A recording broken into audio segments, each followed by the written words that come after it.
சம்மதம்னு சொல்லி தந்தியே.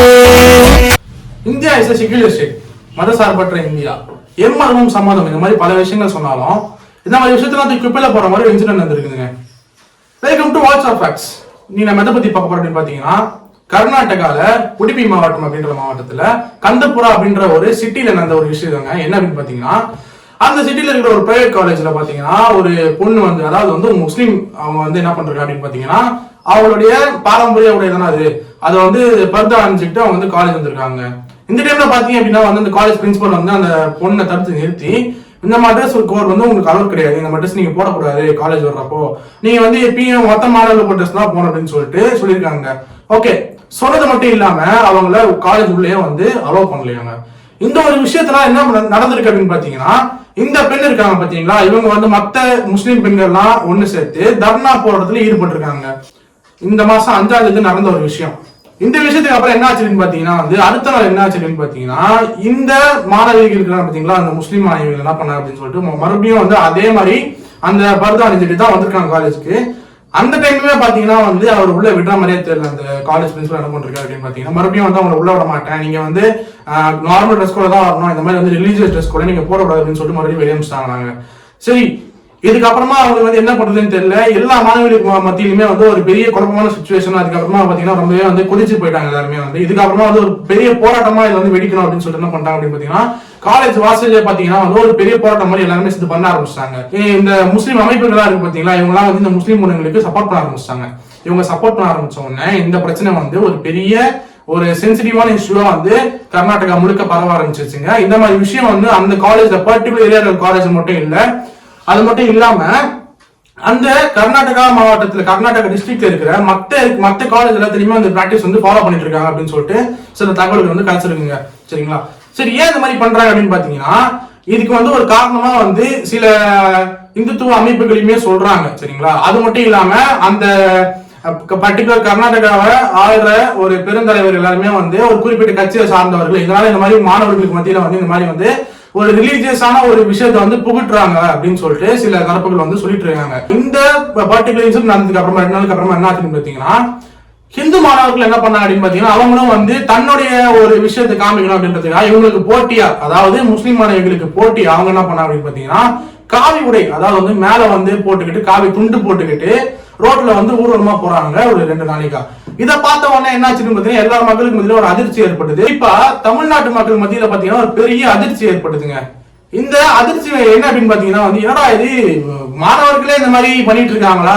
அதாவது ஒரு கல்வியை தரக்கூடிய ஒரு கல்லூரி வந்து என்ன பண்றது அப்படின்னு பாத்தீங்கன்னா வந்து மாணவர்கள் மத்தியில வந்து ஒரு கம்யூனல் ரியாட்டை உருவாக்குது. அதாவது வந்து ஒரு ரிலீஜியஸ் ரியாட்னா வந்து கலவரம் சொல்லுவாங்கல்ல, ஒரு மத கலவரத்தை வந்து உண்டாக்குது அப்படின்னு சொல்லிட்டு பேசிட்டு இருக்காங்க.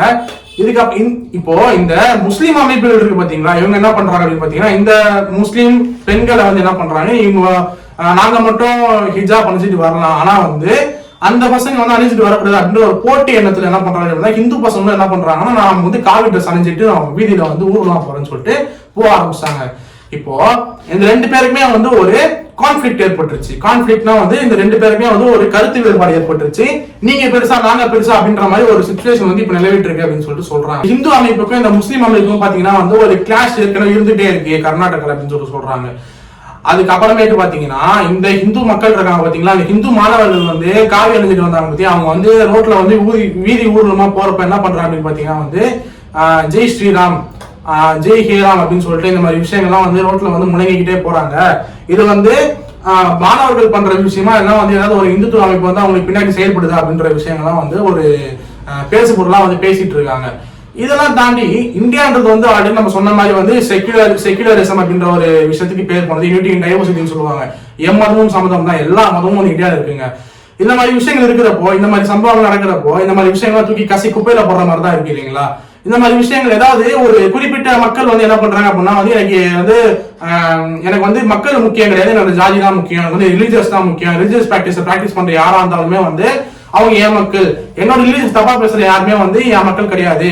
இந்த மாதிரி விஷயத்தெல்லாம் பாக்குறப்ப என்ன தோணுது அப்படின்னு, என்னதான் எஜுகேஷன் வந்து வளர்ச்சி அடைஞ்சாலும், என்னதான் வந்து இந்த கேஸ்டிசம்லாம் இல்லை அப்படின்னு சொன்னாலுமே வந்து சில அமைப்புகள் இருக்குங்க.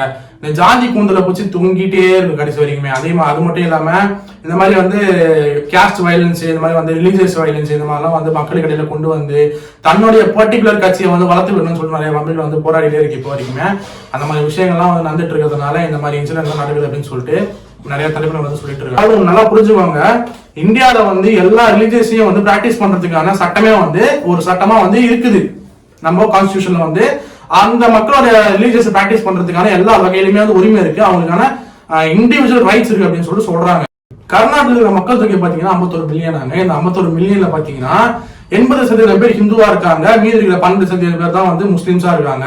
இதனால வந்து ஒரு டாமினன்ட் இருக்கு, இந்துக்களோட டாமினன்ட் இருக்கு, அவங்க வந்து முஸ்லீம் வந்து தாழ்த்தப்படுறாங்க அப்படின்னு சொல்றாங்க. இந்த விஷயம் வந்து கர்நாடகால மட்டும் இல்லைங்க, தமிழ்நாடு நம்ம கண்ணுக்கு தெரியாம நிறைய கிராமங்கள்ல நிறைய நகர்ப்புறத்துல கூட பாத்தீங்கன்னா வந்து ஜாதி கலவரம் அப்படின்ற ஒரு விஷயத்த வந்து கையாண்டுட்டு இருக்காங்க, மத கலவரம் அப்படின்னு சொல்லி விஷயத்தை கையாண்டுட்டு இருக்காங்க. ஒரு பிரச்சனையை வந்து மறக்கடிக்கணும் அப்படின்ற ஒரு காரணத்துல என்ன பண்றாங்க, இந்த மதத்தை தூக்கி உள்ளே வந்து ஜாதியை தூக்கி உள்ளே போட்டு அவங்க பர்சனல் கெயினுக்காக இந்த மாதிரி ஜாதியை வந்து வளர்த்து விடுறாங்க அப்படின்னு சொல்லிட்டு என்னுடைய பர்சனலான பார்வையில நான் பாக்குறேங்க. இந்த மாதிரி விஷயங்களை தவிர்க்கிறதுக்கு என்ன மாதிரி விஷயங்கள்லாம் பண்ணலாம் அப்படின்ற விஷயம் நீங்க கமெண்ட்ல சொல்லுங்க. அது மட்டும் இல்லைங்க, இந்த பர்டிகுலர் கேஸ்ல என்ன சொல்றாங்க அப்படின்னு பாத்தீங்கன்னா, இது வந்து அந்த முஸ்லீம் தரப்பு மாணவிகள் என்ன பண்ணாங்க, இது ஒரு கேஸா வந்து நீதிமன்றத்துல வந்து பதிவு பண்ணிருக்காங்க. இந்த நீதிமன்றம் என்ன பண்றது அப்படின்னு பாத்தீங்கன்னா, இந்த கேஸ் விசாரணைக்கு 8ஆம் தேதி, அதாவது நாளைக்கு வந்து இந்த கேஸ்க்கு வந்து தீர்ப்பு வந்து வழங்குறதா வந்து சொல்றாங்க, விசாரணைக்கு வருது அப்படின்னு சொல்றாங்க. நாளைக்கு தீர்ப்பு வந்ததுக்கு அப்புறமா என்ன நடக்குது அப்படின்ற விஷயத்தை நம்ம கண்டினியூஸா பார்த்துட்டே இருக்கலாம். Until then, bye from Devaga, signing off.